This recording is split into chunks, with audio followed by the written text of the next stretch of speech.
In this video, we'll cover the problem count friend groups. So here, we'll be given two inputs. We'll be given a 2D array and a number n. N tells us how many people are present in our situation. So here we have 6 people, and they're going to be numbered 0 through n minus 1, where both those boundaries are inclusive. So we have 0, 1, 2, 3, 4, and 5 in this situation. Our 2D array tells us about friendships that are present among these people. So for example, what we've labeled as A here tells us that person 0 and person 1 are friends. Our task with this question is to count the number of friend groups that are present in these inputs. To do that, probably the best place to start is understanding what exactly a friend group is. They're pretty easy to see visually, right? This is going to be one group, this is another group, and then this is another group. So you can see it's sort of these I guess groups is how you describe them, right? These like little sections where these nodes are connected to each other when we're looking at a visual graph representation. But to define that a little bit more precisely, let's say 2 nodes are considered part of the same group if you can get from one node to the other. So for example, the 3 node and the 5 node, they are considered part of the same group because you can get from the 3 node to the 5 node. You see that 3 and 4 are friends and that 4 and 5 are friends. So here, these would be considered the same group. Even though 3 and 5 are not friends with each other, they are part of the same group. However, if you try to compare 3 and 2, it's not possible to get from 3 to 2. So 3 and 2 are going to be considered 2 separate friend groups. Okay, so that is the definition of what a friend group is. Now, this actually brings up a really important point here, which is that we cannot reach from some nodes to other nodes in many of the inputs that we could reach in this question. So we have to still make sure that we're touching every single person to check, if they're in a separate group. So we cannot just traverse our graph in a standard way. We're going to have to take advantage of this n here, right? The way we'll do this is we will want to iterate through every single person. Now, what we want to do is increment some sort of count that's saying, here's how many friend groups we have. The tricky piece is that we don't want to count a single group more than once. Like for example, if we just added 1 every time, we would be on 0, we would say, all right, plus 1. We'd go to the 1 node, we would say plus 1. This is a problem. We should not have counted this group twice. It should only be counted once. Here we come to the 2 node and we add 1, that's fine. Come to the 3 node and we add 1, that's fine, but then we add it again at 4 and again at 5. So really what we want to do is say, how can we cross out a few of these plus ones? So let's say we cross out this one, and then this one, and this one. So really, we want some way to understand, have we already visited and explored the group that we are currently on? And the way we'll do this is when we hit a node that is new, it tells us like, hey, this is a group we haven't seen before. We're going to go ahead and note down the fact that, or we're going to go ahead and note down every node in that group and say all of those nodes have now been visited. So in the future, if we ever touch them, just skip them. So let me show you what I mean. I think the pseudocode will make this a little bit more clear. The way we're going to do this is we're going to have an array that tracks whether each node has been visited. So it'll go from 0 through n minus 1. So you'll have 0, 1, 2, 3, 4, and 5 in our example. And we're going to store a Boolean here. So we're going to store false as the default value for all of these. I won't write all of them, but you can imagine all of them are false. And the idea is these Booleans represent whether this node has been visited. So since this is a false at index 0, that means node 0 has not been visited. When we do visit it, we can mark this out and change it to true. And that means now node 0 has been visited. And when we visit node 0, we also want to say that node 1 has been visited because we will explore the entire group here. Then later on, we are going to get to the 1 node, but we're going to look and say, hey, we've already visited this. We don't need to visit it again. That's the basic idea of how this visited array is going to work. Now, before we get into the pseudocode, I want to talk about how we know that this question can use a BFS. So this idea of using like keeping track of what's visited is very common in graphs. And if you're ever in a situation where you need to mark a certain portion of a graph as visited, that can be done with a BFS. It's not the only way to do it. There are other ways, but a BFS is one of the ways to mark an entire portion of a graph as visited. So let me erase our visited array for space and let us draw through the pseudocode. So we know we're iterating from 0 through n minus 1. So let's just say we're going to iterate 0 to n minus 1. And this is going to be inclusive. And then at each of these, what are we going to do? Well, how do we know if we should process the current node? Well, I guess there's one scenario in which we don't want to process the node, if that node has been processed before. So we can just say, hey, if this node has been visited, just skip it, right? We don't even care about it. So that's the example of, if we had a +1 here, then we get to the 1 and we say, oh, we've already explored this entire group. Don't even, just move on. Don't do anything on me. Now, if we get here, that means we're not visited. We haven't visited this node. So what do we want to do in that case? Well, we definitely want to increment our counter and say, hey, we found a new group. So let's do that. We'll say increment counter. Then we also want to mark that entire group as visited. And we'll do this using a BFS. So we'll say mark group as visited.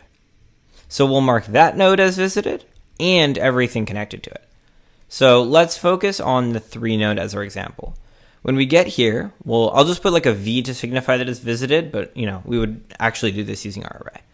So we would come to the 3 node and say, hey, this is visited, but we wouldn't just stop there. We would use a BFS strategy. So we would add 4 to the queue, and then we would process 4 and mark it as visited, and then that would add 5 to the queue. We'd mark it as visited, and then we're done. So that is the core logic of this algorithm. What we're doing is iterating through every single person. We're saying if this person has been visited, just skip, don't bump our counter. But if not, bump our counter, and then mark the entire group as visited so that we don't ever visit it again. So this concept of keeping track of visited nodes might be new or a bit foreign. That's totally okay. It's another thing that's going to come with practice. But it is important and appears pretty frequently with graph problems. So I highly recommend that you try to internalize and understand this idea. Okay, now let's talk about the complexity of this solution. It is, let's see. Okay, so we'll start by defining our variables. So we know that V will be our number of vertices. And then E will be our number of edges. So if you think about what our logic is doing, our BFS is going to explore the entire graph, which means it's going to be O of V plus E. Why is it going to explore the entire graph? Well, we are checking every person, and every group should be explored exactly one time, which means our BFS should be touching every single group and iterating and traversing the entire group. So we're traversing the entire graph, just not all at once. So overall, we have V plus E, because every vertex will be added to the queue. Every node will be added to the queue at least once. Well, only once, actually. And we'll also traverse all the edges of every node at least once, which means overall we're doing all of the edges in total.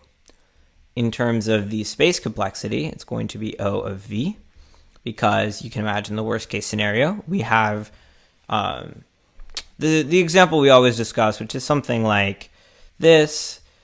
Then all of our nodes, except for the central node, will be put onto the queue at one point in time. So we have V minus 1 nodes in the queue at once. So that's O of V space complexity in terms of the worst case scenario. All right, that's all for the approach. So let's go ahead and switch over to the implementation. Now, let's see an example of how to solve this question in JavaScript. To get us started, I've imported the queue that we'll use in our BFS, and I have our inputs defined here. So we have n, which is the number of people we're dealing with, and then our friendships, which is a 2D array containing pairs that tell us which people are friends with each other. The output will be the number of friend groups that are present. Okay, so let's get started by writing our test. So we'll say friendships is just going to be this array here. And we can actually grab this as well. So we can just say set n. And what we want to do is we want to say print count friend groups. And we'll pass in friendships and n. All right, so now we'll define that function. It's going to take in two things. It'll take in the friendships and the n value. Now, the very first thing we want to do is we want to convert out of this format here because we want an object so that we can work nicely with our graph. So let's say our graph is going to be build graph of this friendships array here. And let's write this function. So it's going to take an array of edges. This way we'll keep it more general than just friendships. We are going to create a graph that we will return at the end. And in between, we want to iterate over every edge.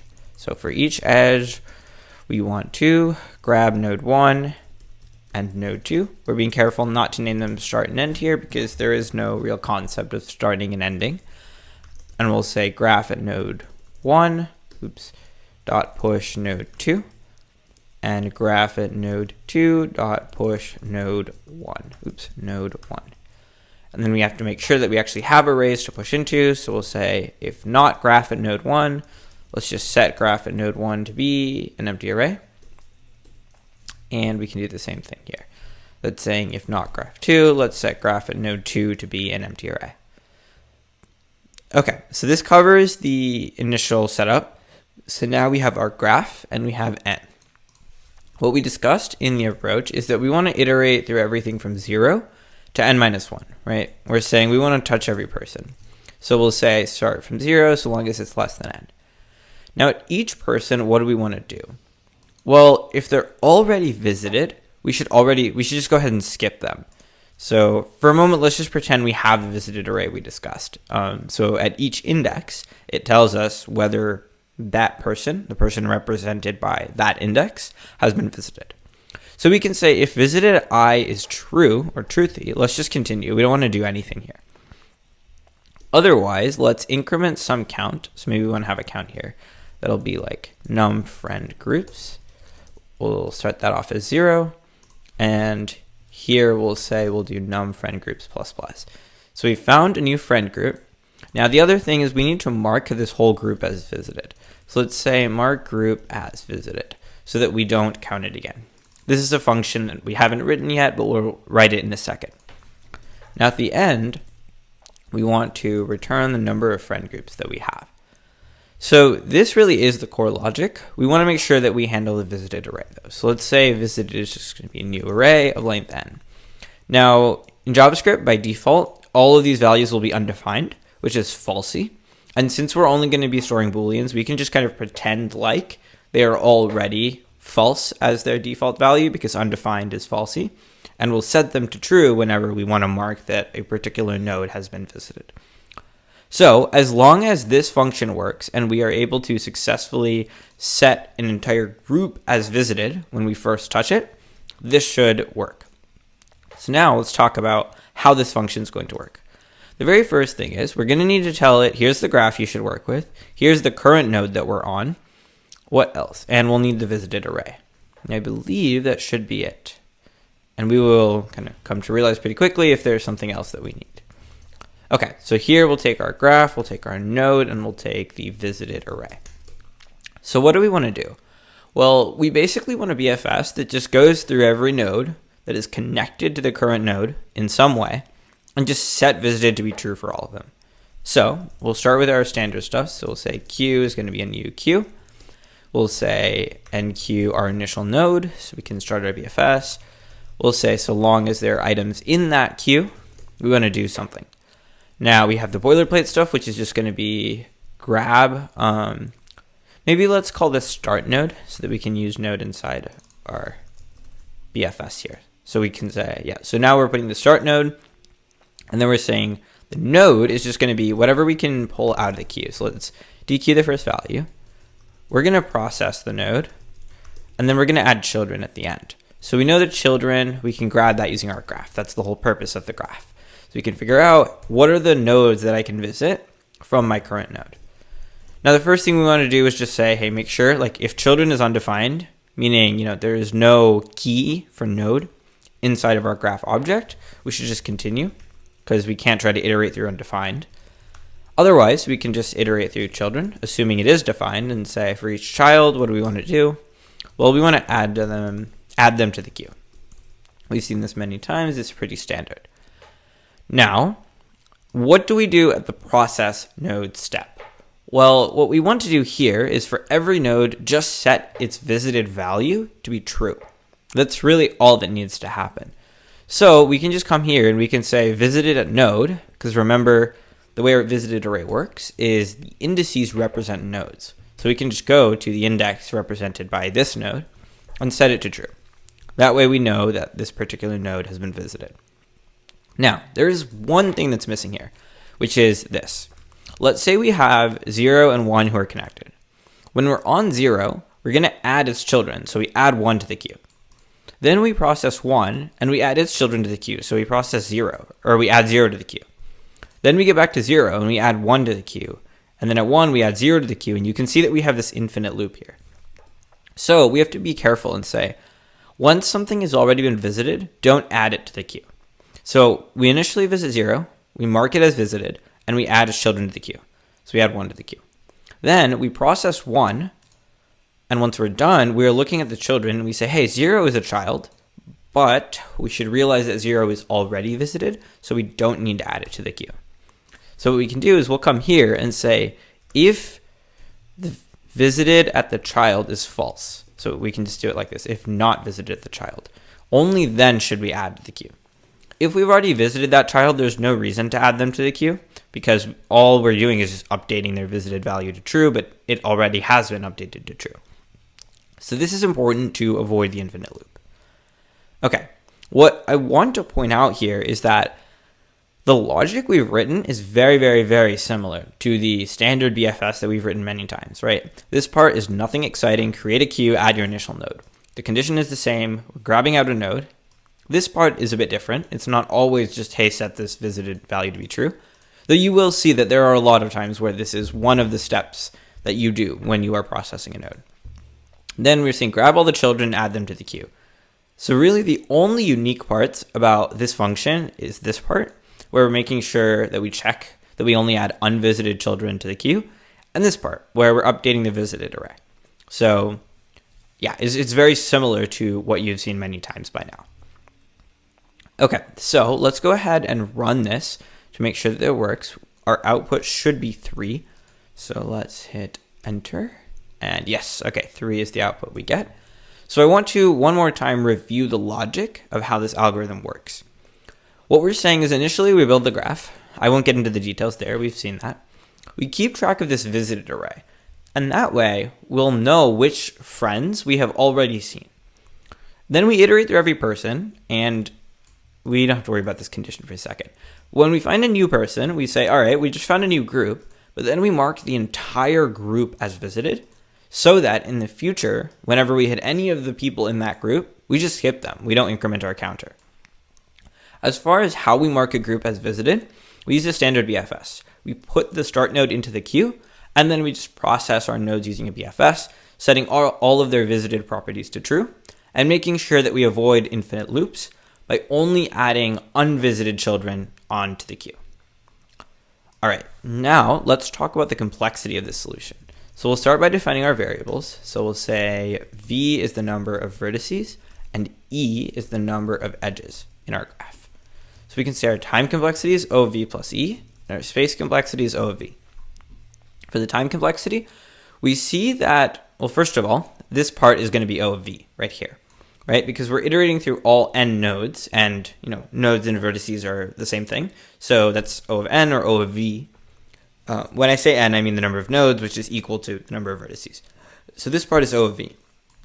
But the BFS itself is also going to be O of v, because we're at some point touching every group in the graph and every node within that group, which means every node should be processed at some point in time and added to the queue. Adding to a queue is constant time, and if we're doing it for v vertices, then overall that's O of v. So that's where the v comes from here. Oops, I did not mean to do that. And then as far as the number of edges here, For each node, whenever we process it, we're going through all of the children it has. So if we do that for every single node, then in the aggregate, meaning when we process the entire graph, we will have touched every single edge that is present in our graph. So that gives us V plus E time complexity. But we don't touch every edge at one iteration. It happens through the culmination of all of our iterations. Okay, and for the space complexity, we've discussed that like the worst case scenarios where you have a graph where you have a central node and then everything is connected to that central node.